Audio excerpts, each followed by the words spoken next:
అభిరుచి కలిగిన మామ్స్ అందరికీ మన సూపర్ మామ్ షోకి స్వాగతం సుస్వాగతం. ఈరోజు ఒక స్నాక్ చేస్తున్నాము, soya chana aloo stuffed snack. So ఇది మీరు బర్గర్ రూపంలో పెద్దగా చేసుకోండి, బర్గర్ లాగా సర్వ్ చేయొచ్చు, అంటే బ్రెడ్లో పెట్టేసి సర్వ్ చేయొచ్చు. లేదు అనంటే మీరు మామూలుగా చిన్న చిన్న టిక్కీస్ లాగా చేసుకుని కూడా మీరు షాలో ఫ్రై చేసుకోవచ్చు, డీప్ ఫ్రై చేసుకోవచ్చు.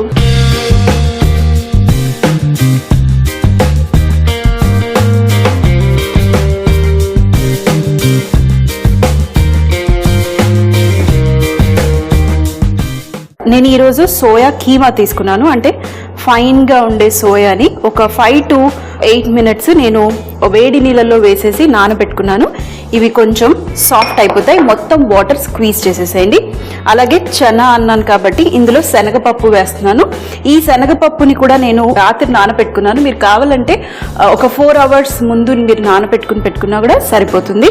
ఇవి నానబెట్టిన శనగపప్పు. అలాగే బంగాళదుంప ఒకటి, ఇది ఆప్షనల్, కావాలంటే వేసుకోండి, లేదంటే పనీర్ స్టఫ్ చేయండి, లేదంటే వెజిటబుల్స్ కూడా మీరు స్టఫ్ చేసుకోవచ్చు. సో నా దగ్గర ఉడకబెట్టిన బంగాళదుంప ఉంది కాబట్టి నేను అది వాడుకుంటున్నాను. ఫస్ట్ గా మనము శనగపప్పుని లైట్ గా బాయిల్ చేసుకుందాం. ఈ కుక్ చేయడం కోసం కొంచెం నేను ఉల్లిపాయ కూడా వేస్తున్నాను. ఇక్కడ పాన్ ఆన్ చేసేసాను ఆల్రెడీ. ఫైన్ గా ఉల్లిపాయ చాప్, అలాగే ఇందులో పచ్చిమిరపకాయలు కూడా వేసుకుంటున్నాను. మనం మసాలా వడ ఎలా చేసుకుంటామో అది డీప్ ఫ్రై చేసుకుంటాము, కానీ మనము శనగపప్పుతోనే మసాలా వడ చేస్తాము. ఈరోజు మనం సింపుల్గా డీప్ ఫ్రై చేసుకోకుండా టిక్కీస్ లాగా చేసుకుంటున్నాము. సో ఇక్కడ నేను పాన్ ఆల్రెడీ ఆన్ చేసేసాను. దీంట్లో కొద్దిగా ఆయిల్, ఇప్పుడు ఫ్లేమ్ పెంచేస్తాను. ఈ ఆయిల్ వేడెక్కే లోపల ఇందులో ఫైన్గా పచ్చిమిరపకాయలు కూడా చాప్ చేసుకుంటాను. ఒకవేళ మీరు పిల్లలకి ఇస్తున్నారనుకోండి, ఇలా పచ్చిమిరపకాయ బదులు పచ్చిమిరపకాయల పేస్ట్ అన్న వేసుకోండి, లేదంటే ఎండుకారం వేసుకున్నా బాగానే ఉంటుంది. సో టేస్ట్కి సరిపడా, అంటే మీకు ఎంత స్పైసీగా కావాలో పచ్చిమిరపకాయలు వేసుకున్నాం. సో ఇవి కూడా ఫైన్గా చాప్. ఇందులో కొద్దిగా జీలకర్ర వేస్తున్నాను, కొంచెం ఎక్కువ కాదు, కొంచెం జీలకర్ర, అలాగే ఉల్లిపాయ, పచ్చిమిరపకాయలు. ఇది మనం ఎక్కువగా కుక్ చేయాల్సిన అవసరం లేదు, లైట్గా ట్రాన్స్పరెంట్ అయితే సరిపోతుంది. ఎందుకంటే ఇందులో మనం శనగపప్పు కాస్త కచ్చాపచ్చగా ఉడికించుకొని గ్రైండ్ చేయబోతున్నాము. కొంచెం సాల్ట్, పచ్చిమిరపకాయలు మంచి ఘాటుగా ఉన్నాయి, అందుకే పొగ వచ్చేస్తుంది, అలాగే ఘాటు కూడా వచ్చేస్తుంది. ఇందులో ఇప్పుడు నేను నానబెట్టుకున్న శనగపప్పు వేసుకుంటున్నాను. వాటర్తో పాటు వేసేసేయండి, ఏం పర్వాలేదు. ఇందులో మీరు పసుపు కావాలంటే పసుపు, అల్లం వెల్లుల్లి పేస్ట్ కావాలంటే అల్లం వెల్లుల్లి పేస్ట్, ఇవన్నీ కూడా వేసుకోవచ్చు. నేను కొంచెం పసుపు వేసుకుంటాను. ఫస్టే ఆయిల్లో కూడా వేసుకోవచ్చు కావాలంటే, ఎలాగో ఉడికిస్తున్నాను కాబట్టి నేను ఇప్పుడు వేసుకున్నాను. అలాగే కొంచెం అల్లం వెల్లుల్లి పేస్ట్,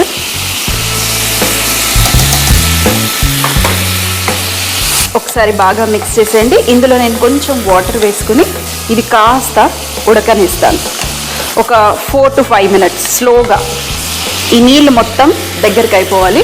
అలాగే మనకి ఇది కాస్త పలుకు విరగాలి, అంతే, ఎక్కువగా సాఫ్ట్ అవ్వాల్సిన అవసరం లేదు. సో స్లో ఫ్లేమ్లో మూత పెట్టేసి నేను ఒక 3 to 4 minutes అది ఉడికించుకుంటాను.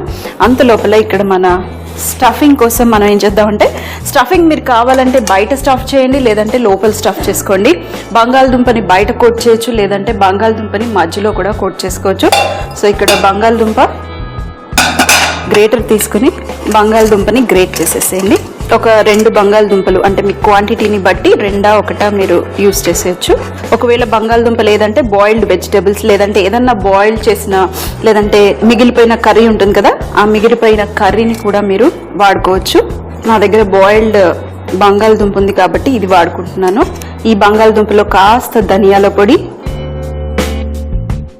అలాగే కొంచెం జీలకర్ర పొడి, కాస్త గరం మసాలా, కొంచెం కొత్తిమీర. ఇది మన స్టఫింగ్. ఇందులో కావాలంటే మీరు ఆమ్చూర్ పొడి, లేదంటే నిమ్మరసం, లేదంటే చాట్ మసాలా ఇది కూడా వేసుకోవచ్చు. మనం సాల్ట్ కూడా వేసుకోవాలి, లోపల స్టఫింగ్లో కూడా కొంచెం సాల్ట్ ఉంటే బాగుంటుంది. సో కొంచెం సాల్ట్, ఎక్కువ కాదు. ఇది మన స్టఫింగ్ లోపల. మరొక 3 to 4 minutes మనం వెయిట్ చేద్దాం మన శనగపప్పు ఉడికే వరకు. స్లోగా నేను ఈ శనగపప్పుని ఉడికిచ్చేసుకున్నాను చూడండి. కొంచెం పలుకిరిగితే సరిపోతుంది, ఎక్కువగా పలుకిరగాల్సిన అవసరం లేదు. ఇప్పుడు చూడండి, ఇది కొంచెం మనకి ఇలా పలుకుగా ఉండాలి. చక్కగా కొంచెం సాల్ట్, కొంచెం కారంగా చాలా బాగుంది. అలాగే చూడండి, మొత్తం వాటర్ ఏదైతే వేసానో అది మొత్తం పీల్చేసింది. ఇప్పుడు మనం ఇందులో మన సోయా ఏదైతే నానబెట్టుకున్న సోయా ఉంది కదా, మొత్తం వాటర్ తీసేసేయాలి. ఈ వాటర్ తీసేసిన సోయాని కూడా ఇందులో వేసేసుకుందాం. ఇంకా ఏమైనా ఎక్సెస్ వాటర్ ఉంటే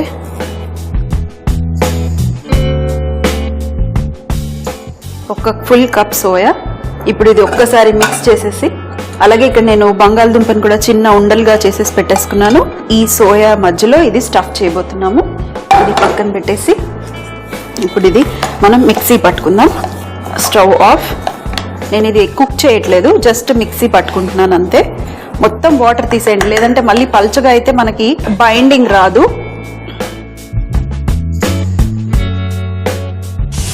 కొద్దిగా ఆమ్చూర్ పౌడర్ వేస్తున్నాను, అలాగే కొంచెం సాల్ట్ కాస్త తక్కువగా ఉంది. అలాగే మిగతా కొత్తిమీర కూడా. ఇప్పుడు ఇది మనం మిక్సీ పట్టుకుందాం. కొంచెం కోర్స్గా, మరీ ఫైన్గా కాదు, కొద్దిగా కోర్స్గా. ఇది గ్రైండ్ అయిపోయింది కోర్స్గా. ఇప్పుడు మనం మూత తీసేసి ఇది కూడా ఇక్కడే ప్లేట్లో వేసేసుకుందాం. కొంచెం పప్పు ఉన్నా ఏం పర్వాలేదు, మనకి కొంచెం బరుకుగా టెక్స్చర్ రావాలి ఇలా. ఇప్పుడు మనం పెనం పెట్టేసుకుందాం. కొద్దిగా ఆయిల్ వేసేద్దాం. ఇంకా ఏం లేదు, సింపుల్గా మనం టిక్కీస్ చేసేసుకోవటమే. ఎక్కువ ఆయిల్ అవసరం లేదు, కొంచెం ఆయిల్, లేదంటే బటర్ కానీ నెయ్యి కానీతో యూజ్ చేసినా బాగుంటుంది. చేతికి ఒకవేళ అంటుకుంటుందంటే సింపుల్గా కొద్దిగా ఆయిల్ రాసేసుకోండి చేతికి. ఈ మధ్యలో బంగాళదుంపని స్టఫ్ చేసేసి ఇలా చిన్న ఉండలుగా చేసేసి స్లో ఫ్లేమ్ పెట్టేస్తాను. కొంచెం స్లోగా మనకు పెట్టుకుని కుక్ చేసుకుంటే ఈక్వల్గా కుక్ అవుతుంది. ఓవర్గా మీరు గ్రైండ్ చేసుకున్నారనుకోండి పొడి లాగా వచ్చేస్తుంది. ఇప్పుడు ఇది కొంచెం ఆయిల్లో పక్కన పెట్టేస్తాను. ఇంకొకటి, వెజిటేరియన్స్కి ఇలాంటి స్నాక్స్ చాలా బాగుంటాయి. చాలామంది వెజిటేరియన్స్ ఇంటికి వచ్చినప్పుడు ఏమి స్నాక్ చేయాలి అని బాగా తల బాదుకుంటూ ఉంటారు. అలాంటి వాళ్ళకి ఈ స్నాక్ ఇలాంటి సింపుల్వి మన ఇంట్లో ఉన్న ఇంగ్రీడియంట్స్తోనే చక్కగా చేసేయచ్చు. సో ఇది కూడా మంచిగా ప్రెస్. లోపల మీకు కావాలంటే ఎగ్ పెట్టుకోండి, చికెన్ పెట్టుకోండి, పన్నీర్ పెట్టుకోండి. ఇది ఇంకొకటి. సో మిగతావి కూడా ఇలాగే చేసేసుకుని మరి రెండు వైపులా మంచి రంగు వచ్చేంత వరకు కాల్చుకుని గ్రీన్ చట్నీతో కానివ్వండి, టమాటో కెచప్తో కానివ్వండి సర్వ్ చేస్తే బాగుంటుంది.